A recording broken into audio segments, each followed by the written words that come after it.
প্রচণ্ড প্রচণ্ড পরিমাণে বৃষ্টি হচ্ছে। বৃষ্টিটা কিছুক্ষণ আগে থেকেই শুরু হয়েছে। এর আগে পর্যন্ত আকাশ তো পরিষ্কারই ছিল, রোদ্দুর ছিল।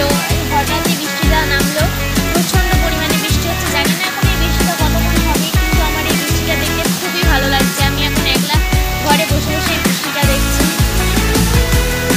তোমাদের ওখানে কি বৃষ্টি হচ্ছে সেটা তোমরা জানিও, আর ব্লগটা কেমন লাগলো সেটাও জানিও।